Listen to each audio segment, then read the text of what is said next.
Assalamualaikum warahmatullahi wabarakatuh. Nama saya Gary Arahman dengan NIM G1S1210220 dari Prodi Farmasi Angkatan 2021. Pada video ini saya akan menjelaskan sintesa dan reaksi eter serta sintesa dan reaksi fenol. Yang pertama yaitu sintesa eter. Eter dapat disintesis menempuh beberapa cara. Yang pertama yaitu melalui dehidrasi alkohol. Dehidrasi senyawa alkohol dapat menghasilkan eter. Reaksi ini memerlukan temperatur yang tinggi sekitar 125 derajat Celcius. Reaksi ini dikatalisis oleh asam, biasanya asam sulfat.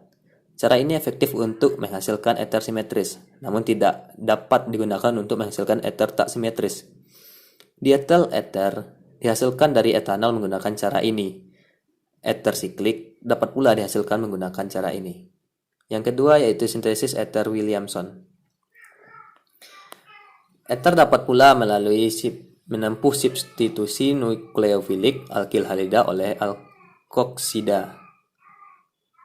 Reaksi ini dinamakan sintesis eter Williamson. Reaksi ini melibatkan penggunaan alkohol dengan basa kuat, menghasilkan alkoksida yang didampingi oleh adisi pada senyawa alifatik terkait yang memiliki gugus lepas Rx. Gugus lepas tersebut dapat berubah iodida, bromida, maupun sulfonat. Metode ini biasanya tidak bekerja dengan baik dengan aril halida, misalnya seperti bromobenzena. Reaksi ini menghasilkan rendaman reaksi yang tinggi untuk halida primer. Halida sekunder dan tersier sangat rawan menjalani reaksi eliminasi E2 seketika berpaparan dengan anion alkoksida yang sangat basah. Dalam reaksi lainnya yang terkait, alkil halida menjalani substitusi nukleofilik oleh fenoksida. Rx tidak dapat digunakan untuk bereaksi dengan alkohol, namun fenol dapat digunakan untuk menggantikan alkohol. Oleh karena itu, fenol bersifat asam. Ia dapat bereaksi dengan basa kuat seperti natrium hidroksida membentuk ion fenoksida. Ion fenoksida ini kemudian mensubstitusi gugus X pada alkil halida, menghasilkan eter dengan gugus aril yang melekat padanya melalui mekanisme reaksi SN2.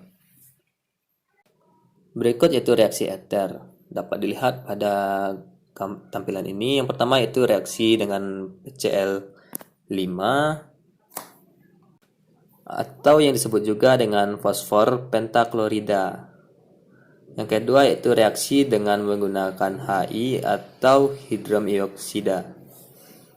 Pada reaksi dengan HI, ester bereaksi secara terurai dengan asam halida terutama. HI membentuk alkohol dan alkil halida.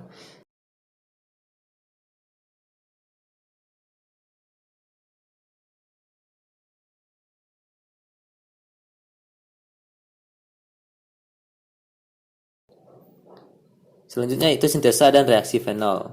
Yang pertama itu sintesa fenol. Sintesis senyawa fenol dapat dianalisis dengan cara ini. OH diubah menjadi NO2. Brom dapat ditambahkan pada tingkat amino atau tingkat fenol.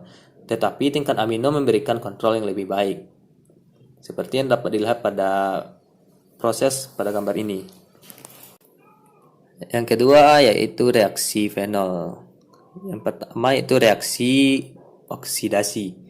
Fenol diamati mengalami oksidasi bahkan lebih mudah daripada primer dan alkohol sekunder. Produknya adalah benzoquinone. Quinone penting karena mudah dikonversi menjadi hidroquinoni. Yang kedua itu reaksi Kolbe-Schmidt. Mekanisme reaksi Kolbe berlangsung melalui adisi nukleofilik fenoksida menjadi karbon dioksida, menghasilkan salisilat seperti pada gambar ini. Salisilat yang terbentuk selanjutnya bereaksi dengan asam membentuk asam salisilat. Ini adalah reaksi karboksilasi di mana natrium fenoksida dipanaskan dengan karbon dioksida di bawah tekanan 100 atmosfer dan suhu 125 derajat Celcius. Dan produk yang dihasilkan diperlakukan dengan asam sulfat untuk menghasilkan asam salisilat atau asam hidroksi aromatik. Selanjutnya yaitu reaksi Riemer-Tiemann.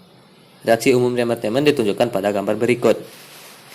Hasil normal reaksi Riemer-Tiemann adalah ortohidroksialdehida dan isomernya para hidroksil benzaldehida dengan rasio orto banding para 2:1.